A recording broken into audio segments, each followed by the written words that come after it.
Assalamualaikum warahmatullahi wabarakatuh. Hai guys, kembali lagi dengan saya Nur Nafisa Dewiyati. Nah, kali ini saya akan membahas tentang gangguan perkembangan bahasa verbal. Gangguan perkembangan bahasa adalah ketidakmampuan atau keterbatasan dalam menggunakan simbol linguistik untuk berkomunikasi secara verbal atau keterlambatan kemampuan perkembangan berbahasa. Oleh sebab itu, bila gangguan bicara dan bahasa tidak diterapi dengan tepat, akan terjadi gangguan kemampuan membaca, kemampuan verbal, perilaku, penyesuaian psikososial, dan kemampuan akademik yang buruk.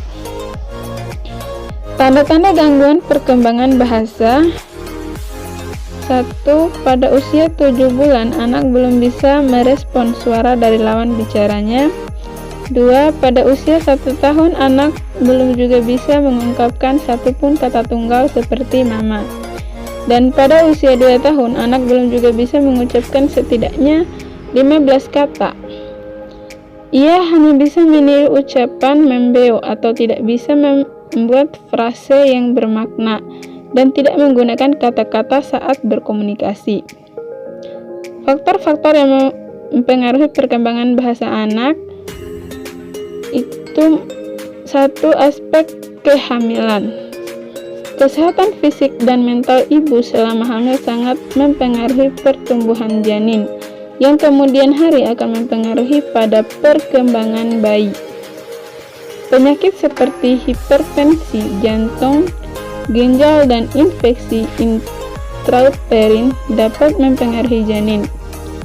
Paparan rokok oleh ayah maupun ibu selama kehamilan juga mempengaruhi perkembangan bahasa anak.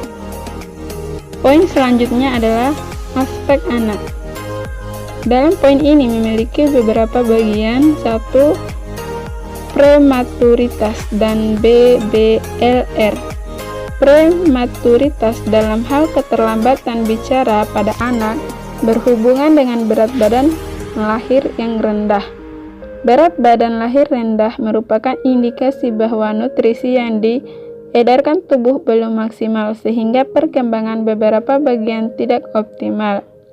Prematur menyebabkan belum sempurnanya pembentukan beberapa organ sehingga dalam perkembangannya mengalami keterlambatan. Poin yang kedua, jenis kelamin. Keterlambatan bahasa lebih banyak pada anak laki-laki, yaitu mencapai 77,8% dibandingkan dengan anak perempuan.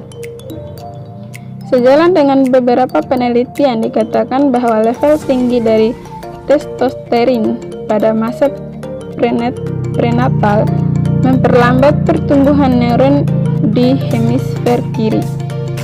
Hemisfer kiri merupakan pusat kemampuan berbahasa yang sudah dimiliki sejak di dalam kandungan.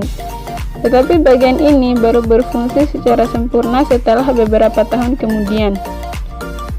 Poin selanjutnya, kondisi fisik.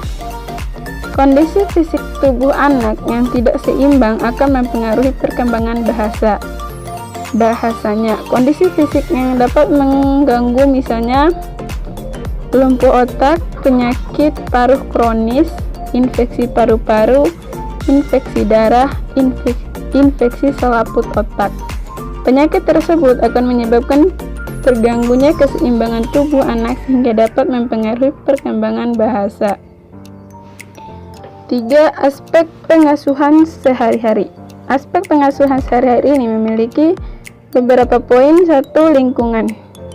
Kondisi lingkungan yang mempengaruhi stimulasi anak dapat dalam kemampuan bicara dan bahasa.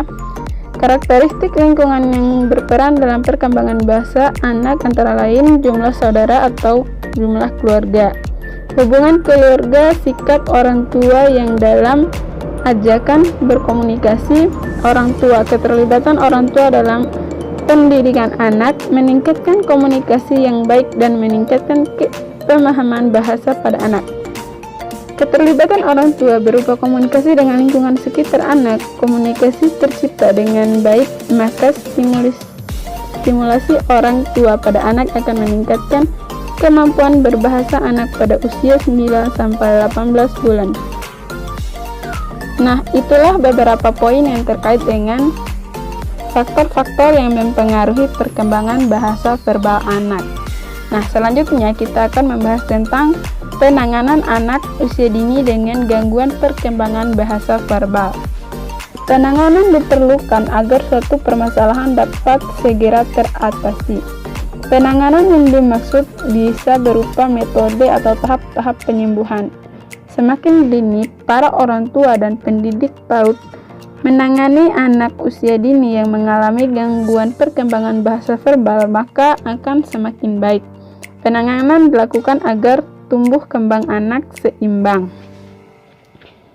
Anak kembali normal atau paling tidak agar gangguan yang ada pada diri mereka dapat diminimalisir. Setidaknya ada 3 pendekatan sederhana yang dapat diterapkan oleh orang tua maupun pendidik PAUD dalam menangani anak yang mengalami gangguan bahasa verbal. 1. Pendekatan teks analisis. Pendekatan teks analisis merupakan suatu pendekatan yang dapat digunakan untuk menangani gangguan bahasa ekspresif. Tujuannya adalah untuk meningkatkan bahasa anak dengan cara menganalisis arti kata, semantik, struktur bahasa, sintaksis, dan morfologi dan fungsi bahasa pragmatik secara bertahap dan dalam tugas yang diuraikan secara rinci. Poin yang kedua, pendekatan perilaku. Pendekatan perilaku digunakan dengan melakukan perubahan perilaku berbahasa dan berkomunikasi yang diperlihatkan anak. Pendekatan perilaku dilakukan dengan memperhatikan interaksi interpersonal anak yang mengalami gangguan bahasa ekspresif dengan teman sebayanya maupun orang yang berada di sekelilingnya dengan mendengarkan ungkapan-ungkapan verbal yang dimunculkan anak. 3. Pendekatan minat. Setiap anak usia dini sudah tentu memiliki minat pada bidang tertentu. Misalnya minat pada bidang seni tari, alam, gerak dan olah tubuh, serta yang lainnya. Orang tua atau pendidik dapat memanfaatkan minat tersebut untuk merangsang kemampuan bicaranya. Misalnya pada anak usia dini yang memiliki minat di bidang seni lukis, orang tua atau pendidik dapat meminta kepada anak untuk menggambar suatu benda. Dan jika gangguan yang dialami oleh anak terlalu parah, maka sebaiknya dikonsultasi kepada dokter atau para psikolog. Baiklah, sekian dulu untuk video kali ini, semoga bermanfaat. Wassalamualaikum warahmatullahi wabarakatuh.